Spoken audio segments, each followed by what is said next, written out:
PCOD. So இது பெண்களுக்கு ஒரு மிகப்பெரிய பிரச்சனையாக இந்த காலத்தில் ரெகுலர் பீரியட்ஸ் இருக்குது, 2-3 மாதங்களாக. ஸோ ஓகே, பீரியட் சைக்கிளே நமக்கு வரல அப்படின்னு சொல்லக்கூடிய கண்டிஷன், ஆப்சன்ஸ் ஆஃப் மென்சுரேஷன் அப்படின்னு சொல்கிறோம். ஸோ இந்த அமெனோரியா இருக்குது, 2-3 மாதங்களாக இந்த அமெனோரியா கண்டிஷன் இருக்குது. இதை சரி செய்யறதுக்கு நம்ம என்ன வழிமுறைகள் ஃபாலோ, ரொம்ப நேச்சுரலாக இயற்கையான முறையில் இந்த பிசிஓடியை நம்ம எப்படி சரி செய்யலாம் அப்படின்றத நம்ம தெரிஞ்சுக்கணும்.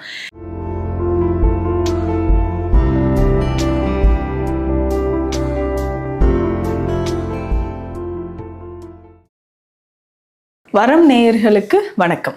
நான் doctor Nithya, Siddha physician. PCOD, so இது பெண்களுக்கு ஒரு மிகப்பெரிய பிரச்சனையாக இந்த காலத்தில் இருந்துகிட்ருக்கு. டீனேஜில் இருக்கக்கூடிய பெண்களுக்கு கூட இந்த பிசிஓடி ப்ராப்ளம் இருக்குது. சாதாரணமாக பார்த்தோம்னா ஸோ இர்ரெகுலர் பீரியட்ஸ் இருக்குது, 2-3 மாதங்களாக. ஸோ ஓகே, பீரியட் சைக்கிளே நமக்கு வரல. ஸோ அமெனோரியா அப்படின்னு சொல்லக்கூடிய கண்டிஷன், ஆப்சன்ஸ் ஆஃப் மென்சுரேஷன் அப்படின்னு சொல்கிறோம். ஸோ இந்த அமெனோரியா இருக்குது, 2-3 மாதங்களாக இந்த அமெனோரியா கண்டிஷன் இருக்குது.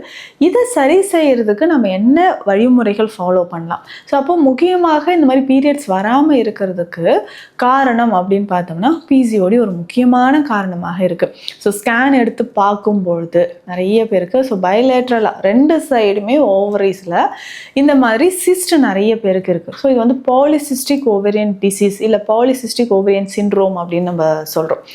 இந்த மாதிரி ஓவரீஸில் சின்ன சின்னதாக நீர்க்கட்டிகள் வருவதற்கு காரணங்கள் நிறைய இருக்குது. ஸோ இதில் முக்கியமாக பார்த்தோம்னா இந்த மாதிரி சிஸ்ட் இருக்கக்கூடியவங்களுக்கு நிறைய பேருக்கு பிற்காலத்தில் தைராய்ட்லேயும் நமக்கு வந்து சிஸ்ட் வருவதற்கான வாய்ப்புகள் இருக்குது. ஸோ ஒரு சிலருக்கு இது காலப்போக்கில் யுட்ரஸில் ஃபைப்ராய்டு வர்றதுக்கும் வாய்ப்பு இருக்குது. ஸோ ஃபைப்ராய்டு யுட்ரஸ் இருந்துச்சுங்க, நான் வந்து யுட்ரஸை ரிமூவ் பண்ணிட்டேன் அப்படின்னு நிறைய பேருக்கு இந்த கம்ப்ளைண்ட் இருக்குது. ஸோ யுட்ரஸை ரிமூவ் பண்ணக்கூடிய ஹிஸ்டெக்டமி அப்படின்னு சொல்லக்கூடிய இந்த சர்ஜரி பண்ணக்கூடிய பெண்கள் நிறைய பேர் இன்றைக்கி இருக்காங்க. ஸோ அந்த மாதிரி யுட்ரஸை ரிமூவ் பண்ணாமல் நம்ம நேச்சுரலாக எப்படி சில வழிமுறைகளை ஃபாலோ பண்ணிக்கலாம்? இந்த பிசிஓடிக்கான நிரந்தர தீர்வு இருக்கா? ஸோ இன்றைக்கு பார்த்தோம்னா இந்த குழந்தையின்மை பிரச்சனைக்கு இந்த பிசிஓடி ஒரு முக்கியமான காரணமாக இருக்குது. ரொம்ப நேச்சுரலாக இயற்கையான முறையில் இந்த பிசிஓடியை நம்ம எப்படி சரி செய்யலாம் அப்படின்றத நம்ம தெரிஞ்சுக்கணும். இந்த பிசிஓடி வருவதற்கு நிறைய காரணங்கள் இருக்குது. இன்றைக்கி வந்து பார்த்தோம்னா நிறைய பேர் உடல் பருமன் அதிகமாக தான் இருக்குது. ஸோ பெண்களை பொறுத்த வரைக்கும் இந்த ஹார்மோன் இம்பேலன்ஸ் இருக்குது. ஸோ அதிகமான உணவுகள், இந்த ஜங்க் ஃபுட்ஸ் நிறைய சாப்பிட்றது, இந்த மாதிரியான பழக்கங்களால் பார்த்தோம்னா உடல் பருமன் அதிகமாகிட்டே போகுது. இந்த காரணத்தினால அடிவயிற்று பகுதியில் அதிகமான கொழுப்பு சேர்ந்து தசைகள் சேர்ந்து என்ன ஆகுதுன்னா பிசிஓடி ப்ராப்ளம் வர்றதுக்கு நிறைய வாய்ப்புகள் இருக்குது. இந்த பிசிஓடி இருந்ததுன்னா ஃபஸ்ட்டு நம்ம ஃபாலோ பண்ண வேண்டியது நம்மளோட உடல் எடை எந்த அளவுக்கு இருக்குது அப்படின்னு நம்ம செக் பண்ணிக்கணும். ஸோ உடல் பருமனாக இருந்ததுன்னா முதல்ல வெயிட் லாஸ் பண்ணினா நிறைய பேர் இன்றைக்கி ஃபெர்டிலிட்டி ட்ரீட்மெண்ட்டுக்கு போகும்பொழுது பார்ப்பாங்க, பிசிஓடி இருக்குது, அது ஒன்றும் பிரச்சனை இல்லைங்க, ஆனால் வெயிட் லாஸ் பண்ணிட்டு வாங்க அப்படின்னு சொல்லுவாங்க. ஆனால் இதுவே சித்த மருத்துவத்தில் எப்படின்னா உடல் எடையை குறைச்சி நேச்சுரலாக அந்த பிசிஓடியும் உணவு முறைகள், மருந்து முறைகள் மூலம் இந்த பிசிஓடியும் நம்ம வந்து கம்ப்ளீட்டாக ரெக்கவர் பண்ண முடியும். ஸோ இதை நம்ம ஃபாலோ பண்ணும்போது கொஞ்சம் கொஞ்சமாக நமக்கு பிளட் பியூரிஃபையரில் இருந்து, லிவர் டானிக்கில் இருந்து, அதுக்கப்புறம் நம்ம உடலில் மற்ற ஆர்கன்ஸ், அதாவது குடல் பகுதியில் இருக்கக்கூடிய டாக்ஸின்ஸ் ரிமூவ் ஆகுது மற்றும் நம்மளுடைய கர்ப்பப்பையை வலுப்படுத்தக்கூடிய உணவுகளை நம்ம ஃபாலோ பண்ணோம். இதற்கு முக்கியமாக பார்த்தோம்னா சரிங்க, உடல் எடையை நான் குறைக்கிறதுக்கு என்ன பண்ணலாம், அதே சமயம் நாம் சாப்பிடக்கூடிய உணவு நமக்கு பிசிஓடி ப்ராப்ளம், நம்மளுடைய கர்ப்பப்பையை வந்து வலிமைப்படுத்தக்கூடிய மாதிரியும் இருக்கணும். இதுக்கு பேசிக்காக உடல் உஷ்ணம் அதிகமாகாமல் இருக்கிற மாதிரியான உணவுகளை ஃபாலோ பண்ணிக்கணும். இதற்கு வந்து பார்த்தோம்னா பருப்பு சூரணம், அதாவது மாம்பழம் இருக்கு இல்லையா, அதுக்கு உள்ளே இருக்கக்கூடிய கொட்டைகளை சேகரித்து இல்லை மருந்து கடைகளில் கேட்டாவே நமக்கு கிடைக்கும். நல்லா இது தண்ணீரில் போட்டு வாஷ் பண்ணி வெயிலில் உலர்த்தி எடுத்து பொடி பண்ணி வச்சுக்கணும். இதனோடைய வந்து பார்த்தோம்னா நமக்கு இந்த சுண்டை வற்றல், உலர்ந்த சுண்டைக்காயும் நமக்கு கிடைக்கும். ஸோ இந்த மாம்பருப்பு இருக்கு இல்லைங்களா, இதை வந்து நம்ம வாஷ் பண்ணி உலர்த்தி தனியாக வைக்கிற மாதிரி உப்பு இல்லாத இந்த சுண்டை வற்றலை நம்ம எடுத்து வச்சுக்கணும். இதனோட சுக்கு, ஸோ இது ரெண்டுமே எவ்வளவு இருக்கும்னு பார்த்துங்க. 100 கிராம் மாம்பருப்பு இருக்குது, அதனோட பொடி நம்ம எடுத்து வச்சுருக்கிறோம். சுண்டைக்காய் வற்றலோட பொடியும் 100 கிராம் நம்ம எடுத்து வச்சுருக்கிறோம். ஸோ இதனோட வந்து பார்த்தோம்னா சுக்கு எந்த அளவுக்கு சேர்க்கணும் அப்படின்னா 20 கிராம் அளவுக்கு சுக்கு சேர்க்கணும். 20 கிராம் அளவுக்கு சோம்பு பெருஞ்சீரகம், 20 கிராம் அளவுக்கு சதக்குப்பை சேர்த்துக்கணும். ஸோ இது எல்லாமே சேர்த்து பொடி பண்ணிட்டு, இது பிசிஓடி இருக்கக்கூடியவங்களுக்கு ஒரு முக்கியமான அருமருந்து அப்படின்னு சொல்லலாம். இதை தினமும் காலையில் மோரில் கலந்து காலையில் எம்டி ஸ்டொமக்கில் நம்ம குடிக்கணும். ஸோ எம்டி ஸ்டொமக்கில் மோரில் கலந்து குடிக்கும்பொழுது கொஞ்சம் கொஞ்சமாக நமக்கு பிளட் பியூரிஃபை ஆக ஆரம்பிக்கும்.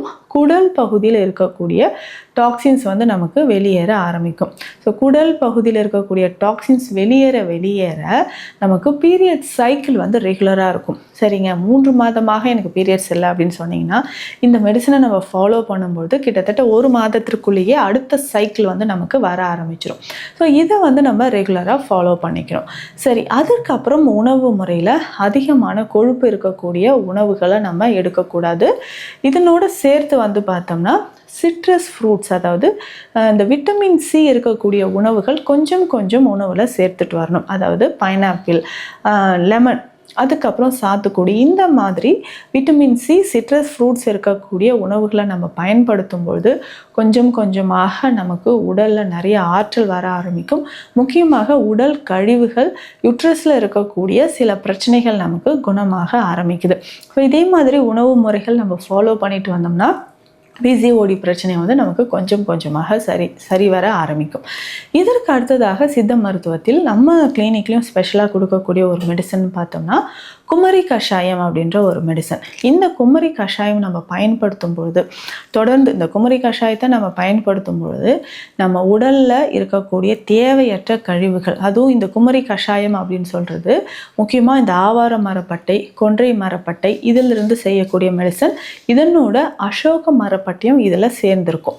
ஸோ இதை நம்ம ஃபாலோ பண்ணும்பொழுது நம்ம யூட்ரஸில், அதாவது கர்ப்பப்பையில் இருக்கக்கூடிய கழிவுகள் வெளியேற ஆரம்பிக்கும். ஒரு சிலருக்கு இந்த எண்டோமெட்ரியம் வந்து திக்னஸ் இருக்கும், ஸோ இன்ஃப்ளமேஷன் இருக்குது. ஸோ அந்த டைமில் பீரியட்ஸ் வரும்பொழுது ரொம்ப கிளாட்ஸ் வர மாதிரி இருக்கும். ஸோ உதிரப்போக்கு வந்து அதிகமாக இருக்கும். அந்த மாதிரி இருந்தாலும் இந்த கஷாயத்தை நம்ம பயன்படுத்தலாம்.